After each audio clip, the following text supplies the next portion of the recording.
अस्सलाम वालेकुम, आप देख रहे हैं पाकिस्तान टुनाइट। मैं हूं सैयद समर अब्बास। 9 मई सानहे के बाद पंजाब के सियासी मंजरनामे पर आने वाली तूफानी तब्दीलियों की बाज़गश्त थमने का नाम नहीं ले रही है। Jahangir Tareen group, Hashim Dogar group, Tanveer Ilyas group, Muslim League काफ और पीपल्स पार्टी ने पीटीआई में टूट फूट के बाद पंजाब पर अपनी गिरफ्त मजबूत बनाने के लिए भरपूर राब्ते शुरू कर दिए हैं। अब तक की गिनती के मुताबिक तहरीक इंसाफ के तकरीबन 220 रहनुमा पार्टी को खैरबाद कह चुके हैं और ये सब के सब किसी न किसी ग्रुप या जमात के साथ इल्हाक की तैयारियों में है या फिर अपना अलहदा प्रेशर ग्रुप बनाने के दर पे है। जहां पंजाब में सियासी दंगल अपने रूज पर है, वो 9 मई सानहे के बाद कानूनी चाराजोई का सिलसिला भी बदस्तूर तेजी से आगे बढ़ रहा है। ताहम इस मामले में गुज़िश्ता रोज एक इंतहाई अहम और हैरानकुन पेशरफ्त हुई जब गुज़िश्ता रोज ATC लाहौर ने यास्मीन राशिद की 23 दीगर मुल्ज़िमान समेत रिहाई का हुक्म दे दिया। अदालत ने फैसले में कहा कि डॉक्टर यास्मीन राशिद के खिलाफ रिकॉर्ड पर कोई सबूत मौजूद नहीं है। अगर यास्मीन राशिद किसी और मुकदमे में मतलूब नहीं तो उन्हें रिहा कर दिया जाए। इस फैसले के बाद से गुज़िश्ता रोज से पंजाब निगरान हुकूमत और पुलिस की जानिब से शदीद रद्द अमल सामने आ रहा है। फिलहाल अदालती हुक्म के मुताबिक या उनके खिलाफ यास्मीन राशिद को रिहा भी नहीं किया जा रहा, बल्कि पंजाब पुलिस ने अदालती हुक्म को चैलेंज करने का ऐलान कर दिया है। पंजाब पुलिस की जानिब से जारी बयान में कहा गया है कि अदालती हुक्मनामा केस में महज इब्तदाई मरहला है। अभी पुलिस को फोरेंसिक बुनियाद पर की गई तफ्तीश और सबूत पेश करने का मौका फराहम किया जाना बाकी है। पुलिस की जानिब से यास्मीन राशिद का नाम पहली FIR में डालना भी यकीनी तौर पर सुबकी और तनकीद का बायस बन रहा है और शायद इसी तनकीद का जवाब देने के लिए आज IG पंजाब उस्मान अनवर ने एक जारी कॉन्फ्रेंस की और यास्मीन राशिद और दीगर को जनाह हाउस किसी में बाकायदा तौर पर मुलव्वस होने के सबूत मीडिया के सामने पेश किए। 154 कॉन्टैक्ट्स हैं जो 8 मार्च को भी थे, 9 मई को भी थे। 215 कॉलें हैं उस लीडरशिप की GSM व्हाट्सएप के अलावा, जिनमें से 41 यास्मीन राशिद की, 10 हमाद अजहर की, 75 महमूद रशीद साहब की, इजाज चौधरी की 50, असलम इकबाल की 16 और मुराद राज की 23। मुल्क में तेजी से बदलती सियासी सूरत हाल में एक सवाल हर किसी के जहन में है कि क्या इंतखाबात अपने वक्त पर हो जाएंगे।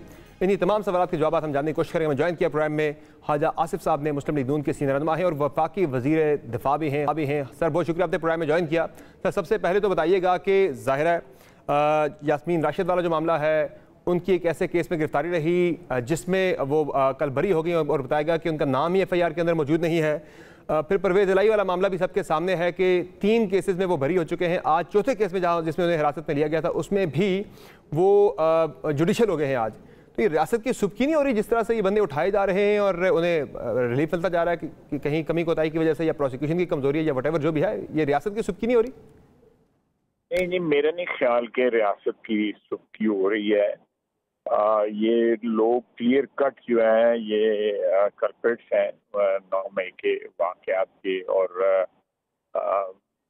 जो केसेस जो है इसके परवेज इलाही साहब के खिलाफ हैं वो तो मेरा पिछले आज से नहीं कई महीनों से बल्कि सालों से मीडिया की जीनत है।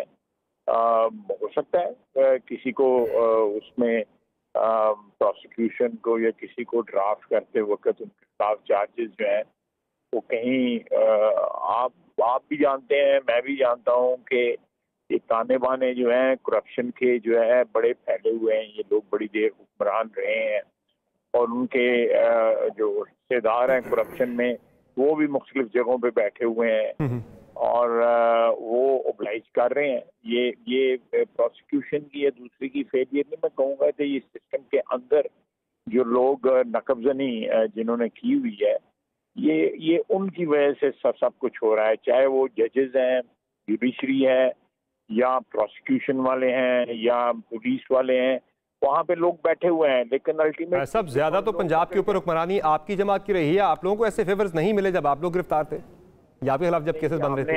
हमने कोई इस किस्म के जो है देखे ना, जिस तरह परवेज इलाही साहब ने अपॉइंटमेंट्स की हुई हैं, वो जज साहब जिन्होंने उनकी जमानत की है वो गुजरात के हैं, उनके वकील भी रहे हुए हैं।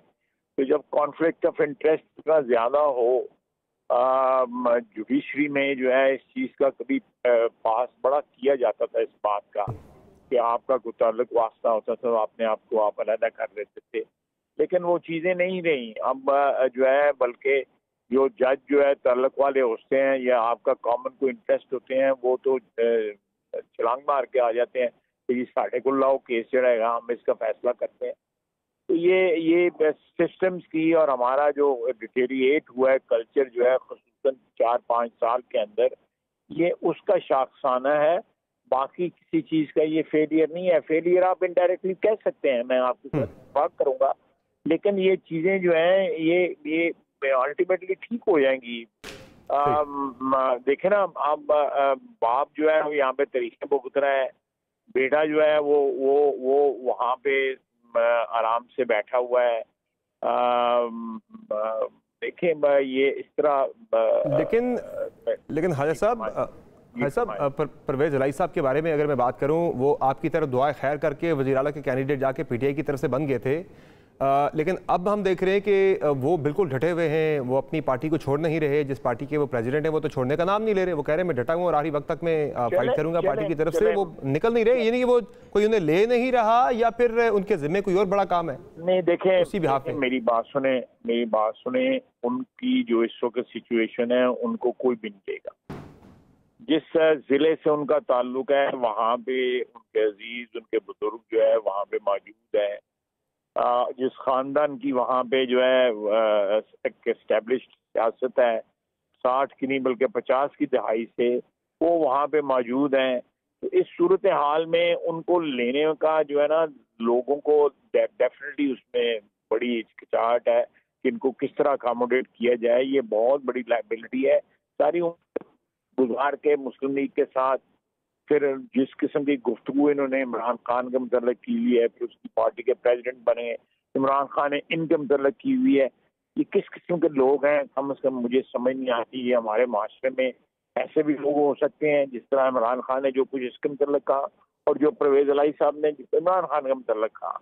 भाई साहब, ये जो आजकल माइनस प्लस की बातें हो रही हैं, उसमें कहीं परवेज इलाही साहब जिस पार्टी के अंदर मौजूद है वहीं उनके लिए कोई बड़ा रोल तो नहीं कोई आने वाले वक्तों में आप देख रहे हैं? लेकिन मुझे इस चीज का बिल्कुल कथित तौर पे इल्म नहीं है, लेकिन कोई इस किस्म की अपॉर्चुनिटी हुई तो परवेज इलाही साहब एक दिन 1 मिनट भी शर्म नहीं करेंगे इस चीज, 1 मिनट भी नहीं करें, फौरी तौर पे अपॉर्चुनिटी पे जंप कर जाएंगे। सही तो बड़ा क्लियर है उनके दिल का भी बड़ा गहरा आपका नजर है इसके ऊपर, पाकिस्तान की सियासत के ऊपर। आप जानते हैं मैं कितना मुझसे खिलवाएंगे आप। अच्छा खालिद साहब, मुझे ये बताएं कि अगले हफ्ते नेशनल सिक्योरिटी कमेटी का इजलास भी मुतवक्का है। वैसे तो हम बातें सुनते रहते हैं कि होना चाहिए, केसेस चलने चाहिए मिलिट्री कोर्ट्स के अंदर, लेकिन क्या पीटीआई के सीनियर लीडरशिप के खिलाफ मिलिट्री कोर्ट्स में केसेस चल रहे हैं या नहीं चल रहे? क्या आपको फाइनलाइज हुआ इस हवाले से? नहीं, अभी ये तो पॉसिबिलिटी इसकी है, इम्कानात जो है आप उनको मुस्तरद नहीं कर सकते, लेकिन मेरा ख्याल है अभी उसमें फैसला जो है, हतमी फैसला जो है अभी नहीं हुआ, लेकिन हो जाएगा, ज़्यादा देर नहीं लगेगी, क्योंकि आप अल्टीमेटली इनको प्रोसिक्यूट करना है उन लोगों को जिन्होंने आर्मी की तंजीमात के ऊपर और घरों के ऊपर जिन्होंने हमला किया। तो खालिद साहब, ये मुझे बता दें कि नून लीग पिछले कई अरसे से हम सुन रहे थे कि लेवल प्लेइंग फील्ड अगर नहीं होगी तो इंतखाबात नहीं होंगे। अब तो मेरा ख्याल से वो लेवल प्लेइंग फील्ड आपको मिल गई है जिसकी आप बात कर रहे थे, तो अब क्या इंतखाबात टाइम पे हो रहे हैं नवंबर में या अक्टूबर में? नहीं, मेरी ये नून लीग ने नहीं कहा, हमने सिर्फ ये कहते रहे हैं कि इंतखाबात इकट्ठे होने चाहिए, क्योंकि अगर जहाँ पे आइन ये प्रोवाइड करता है कि 90 दिन में जो है इंतखाबात होने चाहिए, वहाँ पे आइन ये भी प्रोवाइड करता है कि इकट्ठे होने चाहिए। और ये बड़ी एक्सपीरियंस और तजर्बे के बाद जो है ना ये चीज़ आइन के अंदर जो है ना वो डाली गई थी कि एक दिन इंतखाबात है।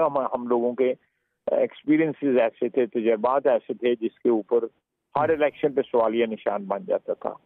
तो हमने किसी स्टेज पे ये नहीं कहा कि लेवल प्लेइंग। मरियम नवाज साहब ने कुछ मौके पे कहा कि लेवल प्लेइंग फील्ड होनी चाहिए।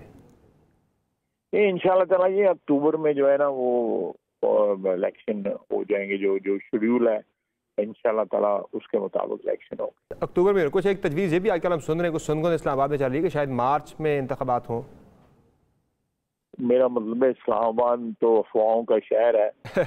नहीं होता तो बना ली जाती है ताकि जो है मीडिया में गर्मा गर्मी रहे, हो जाए, शाम को जो है बैठ के गपशप का मौजू भी मिल जाए, लेकिन ऐसी कोई बात नहीं है। मैं आपसे अब इस वक्त जब गुफ्तगू कर रहा हूँ तो मैं पूरे वसूख के साथ कह सकता हूँ कि इंशाल्लाह ताला इलेक्शन जो है शेड्यूल पे होंगे। बाकी गैर जो है ये अल्लाह के पास है और किसके पास। अच्छा खैर साहब, एक सवाल मेरे जहन में है और मैं अक्सर ये बात करता भी हूँ कि तहरीक इंसाफ तो चले टूट फूट का शिकार है, लेकिन गेन इस सारे मामले में वो लूज़ तो कर रही है, लेकिन गेन आप लोग भी नहीं अभी तक कर पा रहे। आपकी भी जिस तरह की परफॉर्मेंस है, जिस तरह की महंगाई है, गवर्नेंस है, उसमें गेन आप लोग भी नहीं कर रहे। इसकी आपको है कोई फिक्र वगैरह या परेशानी? देखें, ये मैं आप बात दुरुस्त कर रहे हैं, मुझे उससे इख्तिलाफ नहीं है।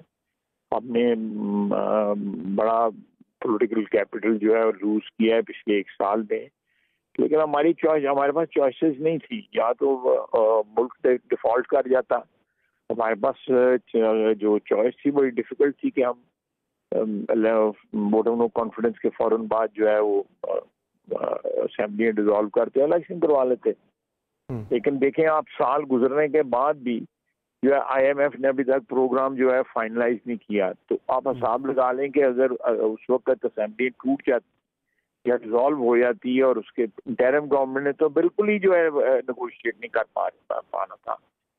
जो हमने अभी तक नेगोशिएट किया है उसके बावजूद जो है फाइनलाइज नहीं हुआ। हमने तमाम तर उनका एजेंडा मान लिया, फिर भी फाइनलाइज हुआ।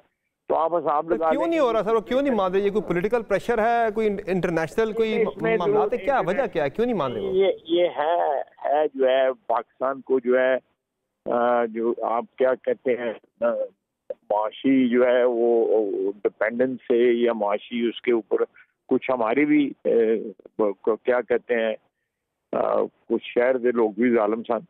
तो ये हमारा भी कुछ हमारी भी कसूर है, और शहर के लोग भी जालिम हैं कि जिसकी वजह से हम माशी दलदल से नहीं निकल पा रहे। हमारे सिस्टम में, हमारे मुल्क में इतनी ज़्यादा वेस्टेज है, जिन ऑर्गेनाइजेशन को आज से 30 साल पहले, 40 साल पहले बंद होना चाहिए था, आज भी चल रही हैं।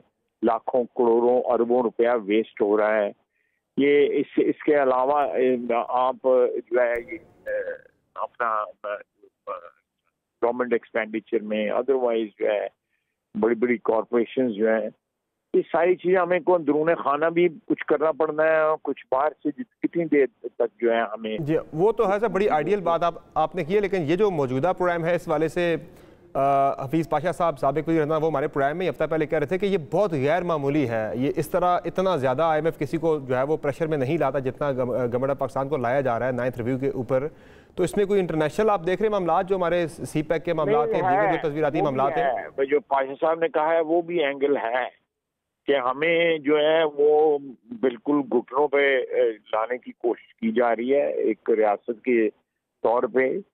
और ये जो बाकी इवेंट्स जो है ना, ये जो हो रहे हैं जो 9 मई का, ये भी इसमें भी इंटरनेशनल जो है ना, आप देखें ना कि किस तरह मीडिया या वेस्टर्न खुसूसन अमेरिकन जो है वो किस तरह सियासत में जो है हमारा मौजू जो है ज़ेर बहस बना हुआ है और मुख्तलिफ कमेंट्स किए जा रहे हैं। तो ये समझ आती है बात, लेकिन अल्लाह खैर करेगा, निकल आएंगे हम इस सारे 1 साल 16 साल हमने गुजार दिया है। शुरू में लगता था कि हफ्ता भी नहीं गुजार सकेंगे, लेकिन अल्लाह ने मेहरबानी की है, बाकी भी वो मेहरबानी करेगा।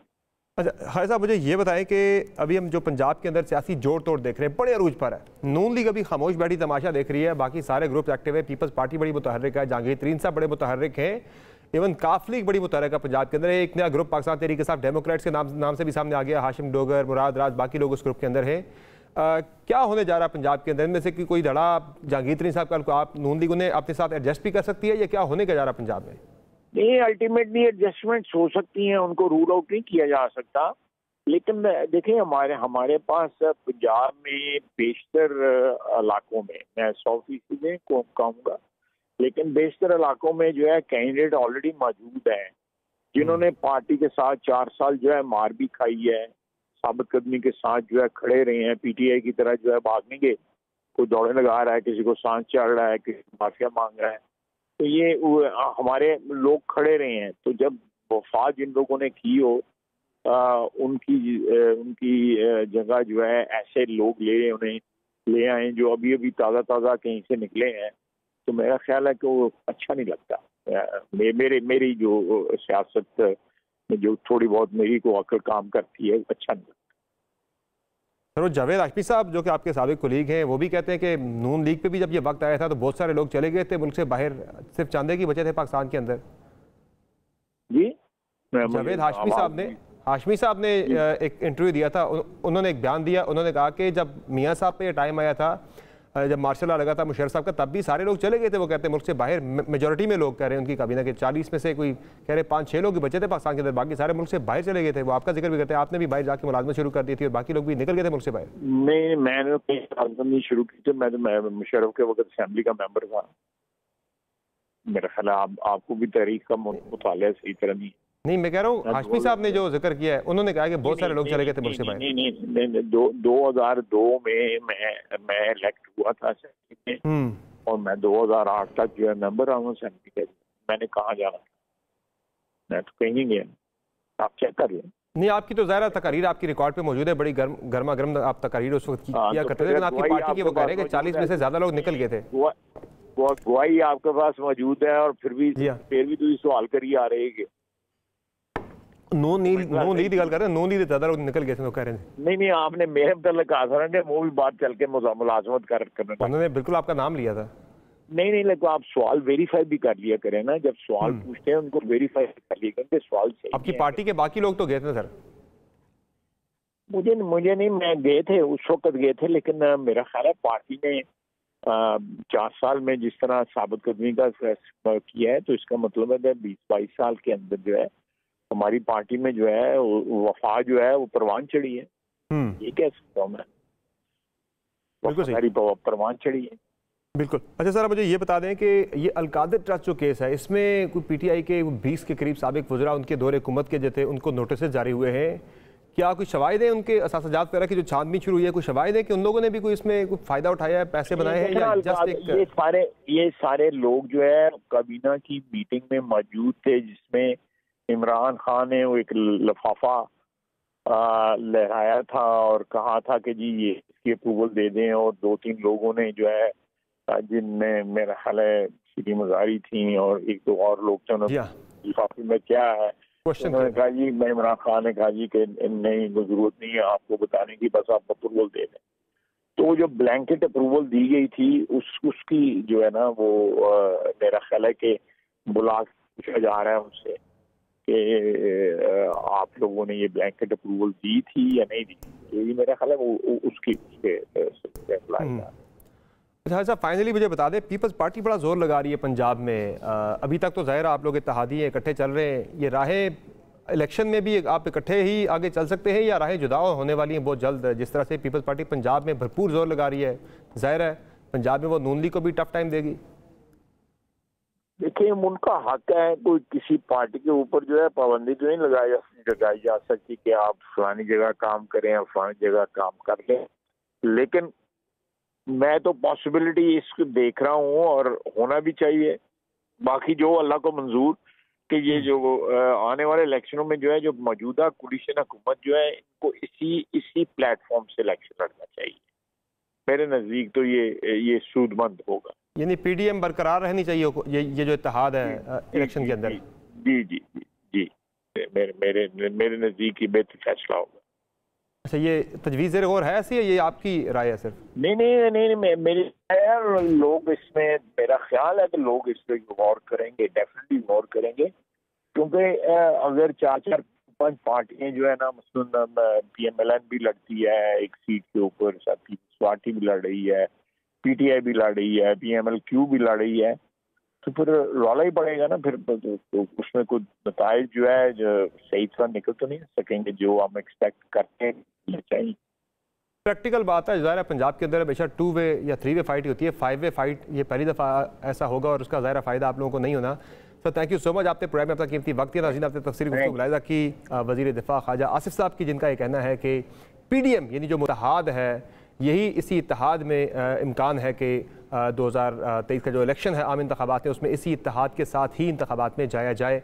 प्राइम में एक मुख्तसर ब्रेक शामिल करेंगे। ब्रेक से वापस आएंगे, बात करेंगे सरदार तनवीर इलियास से, जिन्होंने आजकल काफ़ी ज़्यादा मुलाकातें शुरू की हुई हैं और जहांगीर तरीन ग्रुप को वो ज्वाइन कर चुके हैं। करने क्या जा रहे हैं वो आने वाले दिनों में, जहांगीर तरीन ग्रुप में मजीद कौन कौन से लोग आने वाले हैं, बात होगी उनसे एक ब्रेक के बाद। हमारे साथ रहेगा।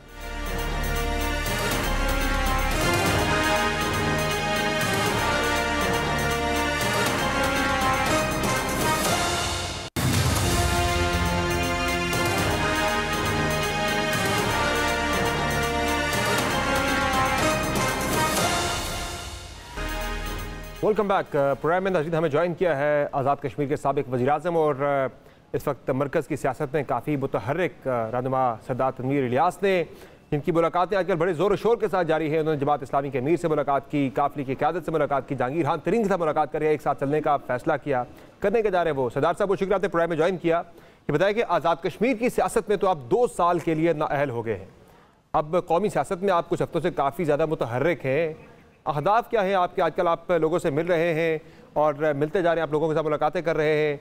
एक ज़ाहिर है इस वक्त मुल्क की सियासत में आप देख रहे हैं कि हर कोई एक अपॉर्चुनिटी जो है वो तलाश करने की कोशिश कर रहा है और अपना अपना मौका हर कोई देख रहा है, लेकिन आपके अहदाफ क्या है? आप क्या करना चाह रहे हैं जो मुलाकातें आप कर रहे हैं? देखिए, बात यह है कि आज़ाद कश्मीर भी चूँकि रियासत है पाकिस्तान की और पाकिस्तान का हिस्सा है, उसमें पहले भी मैं कौमी सतह पे आपने देखा कि पंजाब हमारा सबसे बड़ा सूबा है और मैं पंजाब की कैबिनेट में एक बड़ा फाल मेंबर के तौर पे मैं रोल अदा करता रहा। और फिर मेरी कोई अपनी ख्वाहिश नहीं थी, बल्कि उस वक्त की जो पाकिस्तान तहरीक इंसाफ की सीनियर क़यादत थी उन्होंने मुझे भेजा था। और जाने के बाद जो आज़ाद कश्मीर को मैं PTI को 2 सीटों से 32 पे लेके गए और ये जो तम्बाकू का पैसा जब तक नहीं आया था, उसका धुआं ना आता, तो आपने देखा कि 3 दिन पहले भी हमने कश्मीर कौंसिल की सीट इस मेजॉरिटी के साथ जीती कि 1 वोट भी ज़ाया नहीं हुआ था। आपको अगर याद हो आज़ाद कश्मीर का, आपने याद अभी क्या सवाल है आपका इंट्रो में चुके, तो आज़ाद कश्मीर का आइन कुछ और कहता है, कानून कुछ और कहता है। इसलिए आप 2 साल के हैं या 4 साल के हैं, हम आज़ाद कश्मीर की सुप्रीम कोर्ट में, चूँकि उसमें बड़े मुदब्बर जज साहिबान बैठे हैं, चीफ जस्टिस हैं, दूसरे 2 जज साहिबान, हमारी तवक्को है कि वो गलतियाँ जो नीचे हुई हैं अदालतों में उसको वो ठीक भी करेंगे और आज़ाद कश्मीर की अदलिया और इंसाफ के सरचश्मों का शमला रखेंगे। तो सरदार साहब, ये जो मेरा सवाल फिर वही है कि कौमी धारे की सियासत में आपने जो एंट्री मारी है, आपके अहदाफ क्या है? यानी क्या चीज़ है जो आपको लेकर आई, इसमें जो आपने राब्ते शुरू किए लोगों के साथ, हदफ क्या आपका?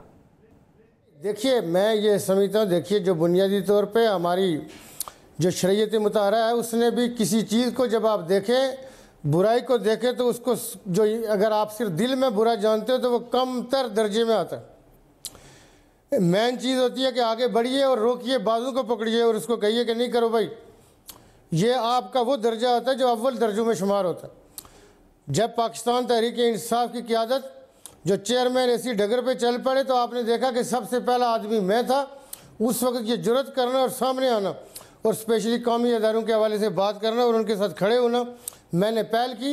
ये चूँकि 9 मई के बाद तो एक नया एरा डेवलप हुआ है, तो वो उस पहल के नतीजे में एक नई सूरत हाल डेवलप होती है और लोगों ने देखा कि भाई यहाँ जुर्रत भी की जा सकती है, बात भी होती है। मैं चूँकि पार्टी के अंदर भी अपनी जो राय रखता हूँ, हमेशा बात करता रहा हूँ। अभी यह है कि हदफ देखिए, जब आपका मुल्क, एक बुनियादी बात है, मैंने सेनेट में, अगर आप मेरी तकरीर को देखिए तो मैंने सेनेट में ये कहा कि मुल्क मुकद्दम है, कौम मुकद्दम होती है। अगर आपके पास मुल्क नहीं है तो आप सियासत कहाँ पे करेंगे? किस जगह पे सियासत के लिए आपके पास जगह बचेगी? तो मुल्क के हवाले से, चूँकि मुल्क में इस वक्त जो माशी अबतरी है, बेचैनी है, बहुत मसाइल हैं, चूँकि कारोबारी बैकग्राउंड भी है, उस नफ्स के ऊपर भी हमारा हाथ होता है, तो मुल्क को इससे निकालना, इसके लिए हम वहाँ पे मंसूरा में गए। वहाँ पे सिराजुल हक साहब को, जिन्होंने बहुत, मैं समझता हूँ कि बड़ा ऐसा कदम उठाया कि कौमी कॉन्सेंसस डेवलप किया जा सके। चौधरी शहजाद साहब से भी बात हुई इस कॉन्सेंसस के हवाले से। अभी काजी अपना सिराजुल हक साहब कल ये परसों इधर आ रहे हैं इस्लामाबाद। आगे भी जो इदारों के सरबराहान हैं, पार्टियों की जो लीडरशिप है, उनके साथ भी उन्होंने कहा जी हम इकट्ठे चलते हैं। वो सिलसिला अलग रहेगा, लेकिन पाकिस्तान तहरीक इंसाफ के जो हमारे मेम्बरान थे उनके लिए भी एक रास्ता बनाना कि हम आगे उनको लीड करें, चूँकि वो हमारे साथ ये कह रहे थे कि जी आप आगे बढ़ें। तो अभी चूँकि हमने ये तैयार किया है कि जहांगीर तरीन साहब की सूरत में हम उनके दाएं और बाएं लोग इन अपने जितने भी मेम्बरान सूबाई हैं, कौमी और सेनेट के, उनको इंशाल्लाह लीड करेंगे। और आपकी जहांगीर तरीन से मुलाकात हुई, आपने मिलकर चलने की बात की, इससे क्या मुराद है? क्या आप उनके साथ शामिल हो गए, उनके ग्रुप को आपने ज्वाइन कर लिया? देखिए बात यह है कि चूँकि ज़ुबान जब आपकी ये कहती है कि जी हम मिल के चलेंगे, तो वो आपकी ज्वाइनिंग इस, चूँकि अभी हमारी पार्टी का नाम अभी अनाउंस नहीं हुआ, अभी हमने पार्टी रजिस्टर्ड भी करनी है, जो एक हफ्ते के अंदर ये सारे मराइल से हम गुजर जाएंगे। लेकिन इस वक्त चूँकि यहाँ सूरत हाल इस तरह की बन रही थी कि चूँकि सबसे पहले मैंने लीड किया और मैंने ये बात की कि चेयरमैन को PTI से बरतरफ किया जाए, जो शुरू में ज़्यादा पजीराई ना हुई, लेकिन जब 2 हफ्ते गुजरे तो लोगों ने इस बात के ऊपर भी इस बात को भी बेहतर जाना। लेकिन अभी ज़रूरी नहीं कि PTI का कोई नाम लाया जाए या कोई दूसरा नाम, कोई भी नाम होगा अच्छा नाम होगा। राइटिस्ट सियासत के हम कायल हैं, दाएँ बाजू की सियासत तक का अभी तो वैसे दुनिया में बाएं और दाएं का कॉन्सेप्ट थोड़ा सा वीक हुआ है, दाएं साइड के लोग ही आते हैं, लेकिन हम बुनियादी तौर पे हमेशा से दाएं सियासत पे यकीन रखते हैं। मुल्क और काम पे यकीन होता है, मुल्क और काम होते हैं तो आपके सब कुछ निज़ाम चलता है, सियासत होती है, जमहूरियत होती है। तो अभी हमने ये कहा कि चूँकि हमारे वो सीनियर भी हैं जहांगीर तरीन साहब, हमारी बहुत सारी बातों पे माजी में भी हम मांगी रही है एक अंडरस्टैंडिंग। तो ये बात कि जिस तरह आपने कहा कि चेयरमैन को हटा दिया जाए, तो अब ये तजवीज़ ज़ेर गौर भी है कि मरकज़ी मजलिस आमला का इजलास बुलाकर पार्टी चेयरमैन को ओहदे से हटा दिया जाए। है कोई ऐसी डेलिब्रेशन कोई चल रही है? आपका भी कोई किसी से रब्ता जहांगीर तरीन साहब के साथ कोई मिलकर ऐसी कोई बातचीत हुई? और जो आप जो ग्रुप है जहांगीर तरीन साहब का, ये कोई जमात बाज़ाब्ता बन रही है कोई? इस वक्त CEC का हवाले से कोई हमारा नहीं हुआ कि CEC की मीटिंग में ये किया जाए, लेकिन बुनियादी तौर पे इस बात के ऊपर सबका कंसेंसस है कि जो लोग वहाँ से छोड़ के जा रहे हैं, भाग रहे हैं। चूँकि आप ये देखिए कि 9 मई का वाक़या किसी ऐसा साना है जो हमारे मुल्क के साथ हुआ, कल बाला हिसार के ऊपर तो जो हुआ, एक दुकान है जो हमारे कोई गवर्नमेंट ऑफिशियल थे जो हमारे साथ हमारी हुकूमत का हिस्सा थे, उनके एक रिश्तेदार की दुकान है असले की वहाँ पे पेशावर में, एक रात को वहाँ से 11 करोड़ का असला बिका है। अब इसमें ये देखिए कि ये ऐसी चीज़ है कि हम अपने लोगों को, अपने कौमी अदारों जो रियासत की स्टेट के सिम्बालिक हैं, आप उनके ऊपर हुकूमतों के साथ इख्तलाफ हुआ करता है लेकिन रियासत के साथ नहीं होता। अमेरिका ने 9/11 के बाद पेट्रियटिज़म के नाम से ऐसे कानून बनाए, मुतारफ़ कराए, लोगों को उन कवानीन से गुजारा और आज भी सज़ाएँ जज़ाएँ उन्हीं कवानीन के तहत हो रही हैं। इसलिए कि मुल्कों पे कॉम्प्रोमाइज़ नहीं हो सकता। ये बहुत ज़्यादती हुई हमारे उस दिन, अब लोगों से करवाई गई। सरदार साहब, आप तरीन साहब की बात कर रहे हैं कि वो अपनी जमात बना रहे हैं, कि ऐसा ना हो कल को कि सरमाया आप लगा रहे हैं और वो जमात अपनी पीपल्स पार्टी या काफ लीग या नून लीग के साथ वो जम कर लें? नहीं समर साहब, मैं ये कह रहा हूँ कि जहांगीर तरीन साहब देखें, जो पॉलिटिक्स होती है ना, ये इनफरादी तो हो ही नहीं सकती। ये जो है ना मौज है दरिया में, बैरून मतलब है उसके कुछ नहीं हुआ करता। इसमें इस वक्त जहांगीर तरीन साहब नहीं, हम सब मिल के बना रहे हैं। चूँकि सामने हम डिस्कस हो रहे हैं, लेकिन हमारे बहुत सारे और मरकजी कायदीन हैं जो बड़ा मैटर करते हैं।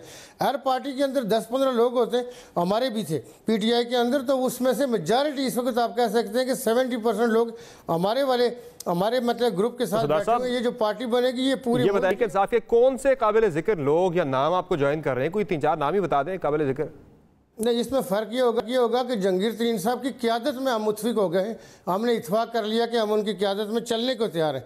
लेकिन पार्टी के अंदर जितने भी सीनियर लोग हैं, मेरे समेत उन सब की अपनी अपनी पोजीशन होंगी, अपने ओहदे भी होंगे और अपना सारे रोल भी करेंगे।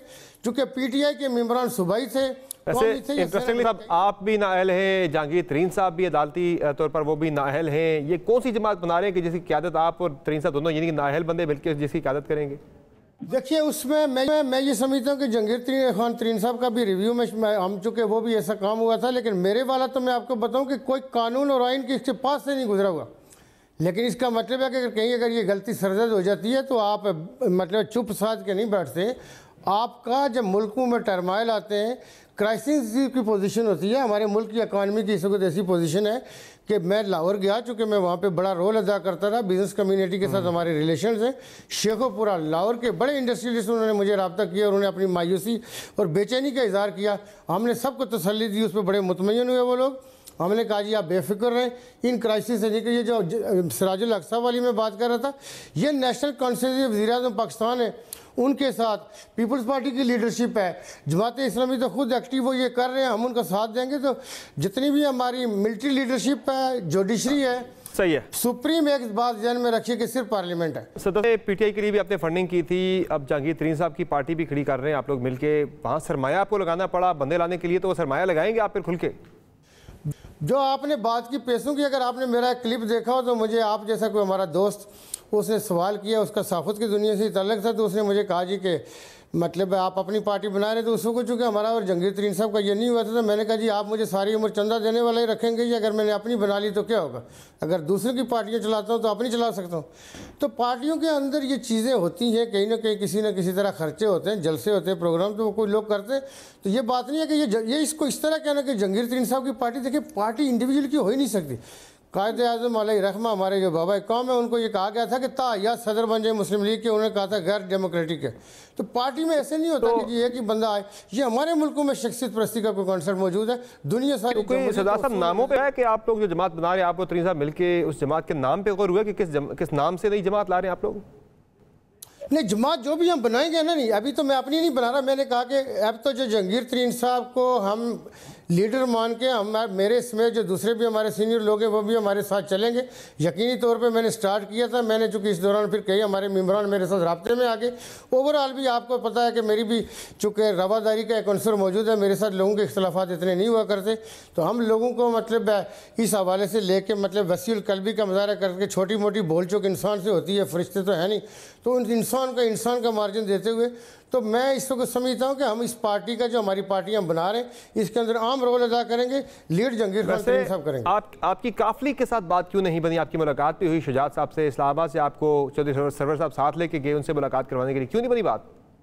नहीं, मैं ये कह रहा हूँ कि देखिए आप 2-3 दिन पहले तक देखें तो मैं चूँकि अपनी पार्टी के लिए मुतहरक था, हमने चूँकि सारे फार्मेलिटीज़ पूरी की हुई थी, और मैंने कल उनको भी जो नाम उनके साथ शेयर किए कि जी ये नाम है, हम मतलब ये नाम रख रहे थे, उन्होंने भी जो नाम कुछ सोचे थे। तो ये एक मतलब है कि बात उनके साथ जहांगीर खान तरीन साहब का और मेरा देखें एक चीज़ कॉमन है कि बिजनेस बैकग्राउंड थी, दोनों पाकिस्तान तहरीक इंसाफ में थे, और दोनों के साथ खान वो कर गया, उनके साथ भी वही किया, मेरे साथ भी वही किया। अदालतों के मामला आए तो हाथ उठा दिया।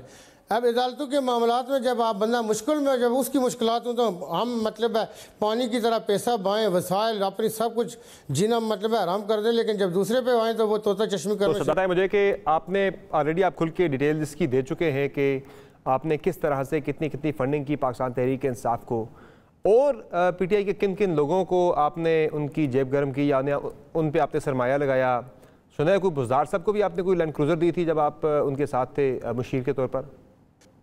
देखिए बाज़ औक़ात हमारे जो बुनियादी तौर पे चीज़ें होती हैं ना, उसको उसकी अपनी हकीकत में नहीं देखा जाता। एक चीज़ मैं आपको बताऊं कि किसी को अगर मैंने पैसे दिए हो तो डंके की चोट पे कहता हूं दिए, ना ज़्यादा बताऊंगा ना कम बताऊंगा। लेकिन मुझे ये बताएं कि जो दूसरे लोगों का आप कह रहे हैं वो क्यों पैसे लेते किसी से। मैं उस्मान बुज़दार की कैबिनेट में वाहिद आदमी था कि जिसके कंधे पर सर रख के वो रोता था, इसलिए कि मैं उसकी सीट पर नज़र नहीं रखी हुई थी। तो दूसरा मुझसे क्यों पैसे मांगता, और मैं सरदार तनवीर यहाँ को मज़ारा है या गुलाम है किसी का पैसे देगा, क्यों कोई मांगेगा? और मेरे मिजाज वाले बंदे से कोई मांगने की जरूरत करेगा? वो पार्टियों के अंदर सारी दुनिया में वेस्टर्न डेमोक्रेसी के अंदर भी पार्टियों में डोनेशन आते हैं, लेते हैं लोग। ये जो यहाँ पे कॉन्सेप्ट है ये वो कोई करता होगा जो स्मगलिंग करता होगा, 2 नंबर काम करता होगा। मेरे बिजनेसेस जो है ना चांद की तरह, सूरज की तरह जो है ना आसमान पे है, और वो दुनिया उनको देखती है। तो मैं को 2 नंबर धंधा कर दूँ कि जो मांगेगा मैं उसको दूंगा। ऐसी किसी की जरूरत है? माने कौन जना हुआ जो मुझसे ऐसे पैसे मांगेगा? बहुत शुक्रिया सरदार तनवीर इलियास साहब, आपने प्रोग्राम में अपना कीमती वक्त दिया। नाज़रीन आपने तफसीली गुफ्तगू मुलाज़ा की सरदार तनवीर इलियास की, जिनका यह कहना है कि जहांगीर तरीन को वो ज्वाइन कर चुके हैं, उन्हें ज़ुबान दे चुके हैं, और अब उनके साथ मिल के एक नई जमात बनाई जा रही है। जमात का नाम अभी फाइनलाइज नहीं हुआ, हफ्ते 10 दिन तक जमात का ऐलान हो जाएगा और एक नए नाम से जमात बनाए जाने की तजवीज़ ज़ेर गौर है। देखते हैं कि ये मामला किस तरह से आगे बढ़ता है। क्या तरीन साहब अपनी जमात ही बनाते हैं या बल्ले को और पीटीआई के फ्लैग को हाईजैक करने की कोशिश भी की जाएगी तरीन साहब की तरफ से, किसी और पार्टी के टूटने वाले प्रेशर ग्रुप की तरफ से? आने वाले 8 से 10 दिन में ये चीज़ें खुल के सामने आ जाएंगी। प्रोग्राम में यहाँ एक मुख्तसर ब्रेक लेंगे, ब्रेक से वापस आएंगे। हम प्रोग्राम में तज्ज़िया शामिल करेंगे जो मुल्क के अंदर सियासी मंजरनामा मुमकिन तौर पर बन रहा है। हमारे साथ रहिएगा।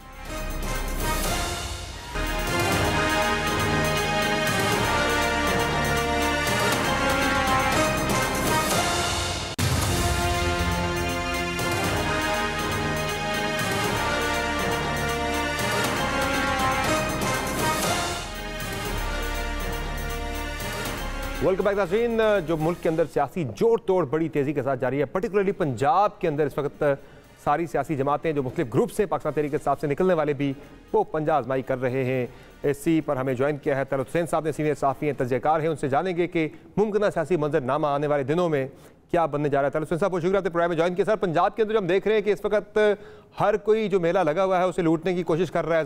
जरदारी साहब ने वहाँ अपना जो है उन्होंने खैमा जन है वहाँ पे पंजाब के अंदर काफ़ी जोर लगा रही है। तरीन साहब कोशिश कर रहे हैं, एक नया ग्रुप भी तरीके से डेमोक्रेट्स के नाम से सामने आ गया है, कर्नल टैड हाशिम डोगर वाला। क्या आपको मुमकिन मंजरनामा पंजाब के अंदर बनता दिखाई दे, क्योंकि नून लीग अभी सारे इस हम देख रहे हैं खेल के अंदर खामोश तमाशाई बनी, वो देख रही है कि क्या चल रहा है पंजाब के अंदर। शुक्रिया समर। नून लीग का इस वक्त इशू ये है कि उसने ऑलरेडी अपने बंदे को कमिट किया हुआ है मुख्तलिफ हलकों में। जिस बंदे को उन्होंने कमिट किया हुआ है उस बंदे को वो तब्दील नहीं कर सकते, क्योंकि ये तमाम के तमाम लोग उनके साथ बहुत अरसे से खड़े हैं। नंबर 2, उन्होंने पिछली मरतबा जब पाकिस्तान तहरीक इंसाफ के मुनहरिफ अरकान छोड़ के इनको गए थे, इन्होंने उनको टिकट दिए और ज़िमनी इंतखाबात के अंदर वो तमाम के तमाम लोग जो हैं वो हार गए और इनको बड़ी सुबकी उठानी पड़ी। और राना सनाउल्लाह जो इनकी पंजाब की सियासत को बहुत अच्छे तरीके से मैनेज करते हैं, उनका मानना यही था कि हम हारे नहीं हैं, दरअसल पीटीआई का कैंडिडेट हारा है। तो नून लीग की खामोशी हमें समझ आती है कि उनको इस वक्त जरूरत नहीं है उन तमाम लोगों को एडजस्ट करने के लिए जो पाकिस्तान तहरीक इंसाफ को जौक दर जौक छोड़ के जा रहे हैं। जो दूसरे आपने हलकों का जिक्र किया जिसके अंदर नए ग्रुप्स भी सामने आ रहे हैं और पुराने जो पार्टीज हैं या ग्रुप्स हैं उनको अकोमोडेट कर रहे हैं। पीपल्स पार्टी का पंजाब के अंदर आपको पता है कि बहुत बड़ा फुटप्रिंट नहीं है सियासी तौर पर। उनके लिए एक नादर मौका है कि वो सियासतदान जिनको इमरान खान इलेक्टेबल कह के अपने पार्टी में लेके आए थे, कि इमरान खान जैसे सियासतदान को अगर इलेक्टेबल की जरूरत है तो आप सोच सकते हैं कि बाज़ हलकों में इलेक्टेबल कितने अहम है।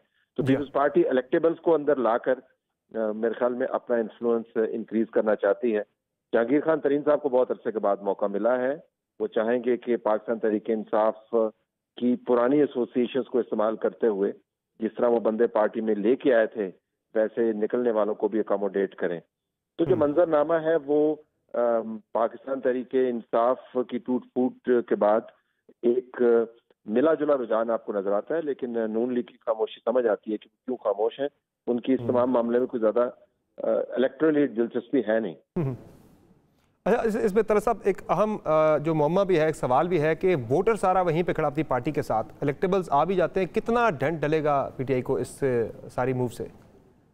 देखें, आप बेहतर समझते हैं जो मकबूलियत है उसको आपने ट्रांसलेट करना होता है एक वोट की पर्ची में, और उस वोट की पर्ची को आपने फिर टांगे लगानी होती हैं। यानी जो लोग अपने पांव पर चल के जाएं और हाथ से उस पर्ची को बैलेट बॉक्स के अंदर डालें। आपको हर पोलिंग स्टेशन के ऊपर अपनी पार्टी के नुमाइंदगान बिठाने होते हैं। आपको अपने स्टेशंस डेवलप करने होते हैं जहां पर आपके पास मालूमात आए। एक पूरा इंफ्रास्ट्रक्चर है अपनी मकबूलियत को वोट्स के जरिए अक्सरियत में या नंबर्स में ट्रांसलेट करने का।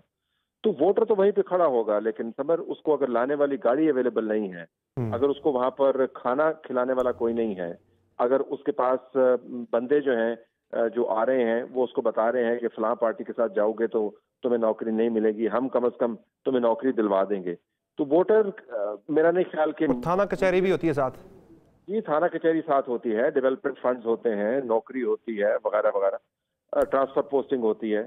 तो सिर्फ मकबूलियत के बल पर आप नंबर्स में तब्दील नहीं कर सकते। तो ये आप देखना होगा कि पाकिस्तान तहरीक इंसाफ का वोटर अगर वहीं पे खड़ा है, और फिर आप ये भी देखें कि वोटर अगर नहीं निकलता पाकिस्तान तहरीक इंसाफ का क्योंकि उसकी मनपसंद का कैंडिडेट नहीं है, तो जाहिर है उसका एडवांटेज उनके मुखालिफिन को जाएगा। क्योंकि नून लीग के जाविये से अगर आप देखें तो उन्होंने ये नहीं है कि उनको वोट कम पड़े हैं जब ज़िमनी वो हारे हैं, वोट उनको ठीक पड़े हैं, लेकिन उनके मुखालिफिन को इमरान खान की मकबूलियत का 15,000 का 18,000 का फायदा था। अब अगर इमरान खान का कैंडिडेट काम का है नहीं, पार्टी उनकी टूटी हुई है, तो अगर नून लीग का या पीपल्स पार्टी का या इलेक्टेबल कोई अपना मैक्सिमम वोट ले जाता है तो उसका ज़्यादा एडवांटेज होगा।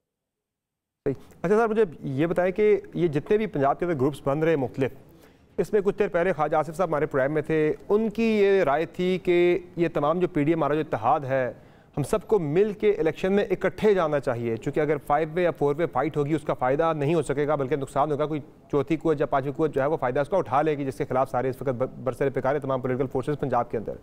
तो ये बेहतर ये एक आइडिया है कि पीडीएम जो मौजूदा इत्तेहाद है वो मिलके ही एक अलायंस की सूरत में इंतखाबात में जाए? देखें, इलेक्शन से पहले जो प्लानिंग है वो बिल्कुल जंग से पहले की प्लानिंग की तरह होती है। उसके बारे में कहते हैं कि जंग की प्लानिंग पहली गोली चलते ही तब्दील हो जाती है। तो इंतखाबात की गोली यानी कैंपेन चलने से पहले जो प्लानिंग होगी वो कैंपेन के दरमियान बरकरार नहीं रहेगी। पीडीएम मुझे नहीं लगता कि एक मुत्तहिदा महाज कायम कर पाएगी। पंजाब बहुत बड़ा मार्का है, उस मार्के के अंदर घमसान का रन पड़ने को है। वहां पर तो मेरे ख्याल में अपना अपना ही सभी सोचेंगे, और अगर 4 वे 5 वे फाइट होती है तो जाहिर है जिसका कैंडिडेट तगड़ा है, जो अपना वोट मैक्सिमाइज कर लेगा, वो जीत जाएगा। तो ख्वाजा साहब की जो ख्वाहिश है वो अपनी जगह पर, लेकिन मुझे लगता नहीं है कि पीडीएम का प्लेटफॉर्म इस्तेमाल होगा एक इलेक्ट्रल इकट्ठ के लिए, जिसके जरिए फिर वो आगे अपना काम चलाएंगे। मेरे से जहांगीर तरीन भी जिनके बारे में आ रहा है कि वो अपनी शायद जमात ही अब बना रहे हैं, किसी के साथ नहीं जा रहे, एक ग्रुप वो नहीं रखते बल्कि एक जमात अपनी शायद वो अनाउंस करने वाले हैं। जी, और जमात उनको अनाउंस करनी पड़ेगी। वो बहुत अरसे से ग्रुप खेल रहे हैं। जी, अब उनको ग्रुप से अगले लेवल के ऊपर जाना होगा। उनकी जमात अगर बन जाती है तो फिर जमात का फिर चीफ मिनिस्टर भी हो सकता है, एग्जैक्टली हो सकता है जमात का प्राइम मिनिस्टर भी हो सकता है। तो वो ज़ाहिर जमात को बनाना चाहेंगे, और पिछली मरतबा जमात न होने का खमियाजा उन्होंने भुगता है। जेकेटी ग्रुप, जेकेटी के बंदे, जेकेटी का जहाज कर करके उन्होंने पीटीआई की मदद तो बड़ी की, लेकिन अपना प्लेटफॉर्म न होने का नुकसान भी उन्होंने बहुत उठाया। तो मेरे ख्याल में अब उस गलती को दोहराना नहीं चाहते। और साउथ पंजाब में आपको जो इस वक्त मूव्स होती दिखाई दे रही है, पीपल्स पार्टी लग रहा है वहां गेन कर जाएगी। देखिए, कैंडिडेट टू कैंडिडेट डिपेंड करेगा। मुजफ्फरगढ़ उनका स्ट्रॉन्ग पॉइंट है, मुल्तान उनका स्ट्रॉन्ग पॉइंट है, वहां से इंतखाब वो जीत भी चुके हैं, तो इन अ वे दे फील बूस्टेड। लेकिन जिस तरह का मैं बताऊं, आने वाले दिनों में 3 महीने बहुत क्रूशल है। जी हाँ, इसके अंदर कुछ भी हो सकता है। तो पीपल्स पार्टी का तकिया सिर्फ कैंडिडेट्स के ऊपर होना, किसी बयानिए के का ना होना, और सिंध जैसी सहूलत भी मुहैया नहीं होगी, तो लगता ठीक है। लेकिन आपको पता है इंतखाबात जब जिस दिन होते हैं उस दिन मामला और किस्म के हैं। और ज्यादा जोर भी Peoples Party by the way MNS के ऊपर ज्यादा दे रही है, एमपीएस पे ज्यादा जोर नहीं दे रही वो क्योंकि उनका निगाह सेंटर पे है। ये उनको नंबर चाहिए मरकज में, उनको कोई जरूरत नहीं है। पंजाब में ज़ाहिर उनके नंबर नहीं होंगे, उनको जरूरत नहीं है, तो वो मरकज में अपनी सीटें इंक्रीज करना चाहते हैं। मरकज में अगर स्प्लिट हुकूमत आती है तो उस स्प्लिट हुकूमत में अगर उनके पास 25-26 अरकान होते हैं, तो जो पंजाब के अंदर परवेज लाई फार्मूला था कि नून लीग और पीटीआई के पास है बहुत नंबर्स, लेकिन चीफ मिनिस्टर जो है वो परवेज लाई है, तो वही फार्मूला मरकज में पीपल्स पार्टी बनाना चाहिए। थैंक यू सो मच तरफ हुसैन साहब, आपने प्रोग्राम में ज्वाइन किया। नाज़रीन, अपने तफसीली हुई तरफ हुसैन साहब की, जिनके नज़दीक लग रहा है कि अभी इत्तेहाद आगे बढ़ेंगे, लेकिन इंतखाबात जो ही इंतखाबात का बिगल बजेगा तो शायद ये इंतखाबात ये जो इत्तेहाद है पीडीएम की सूरत में ये बरकरार ना रह सकें। अब बात करते हैं अलकादर ट्रस्ट केस की। अलकादर ट्रस्ट केस साबिक चेयरमैन पीटीआई के लिए सियासी मुस्तकबिल पर एक हकीकी तलवार लटक रही है, और बज़ाहिर हुकूमत भी इसी तलवार के वार का इंतजार कर रही है।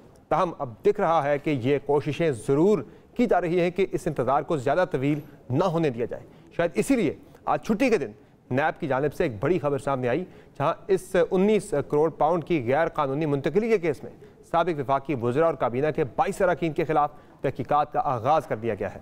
नैब एलामिया के मुताबिक चेयरमैन पीटीआई और दीगर के खिलाफ बहैसियत सरकारी ओहदेदार ज़ाती मुफाद के लिए 19 करोड़ पाउंड की गैर कानूनी मुंतकिली में मुआवनत के लिए इख्तियारात के गलत इस्तेमाल की तहकीकात हो रही है।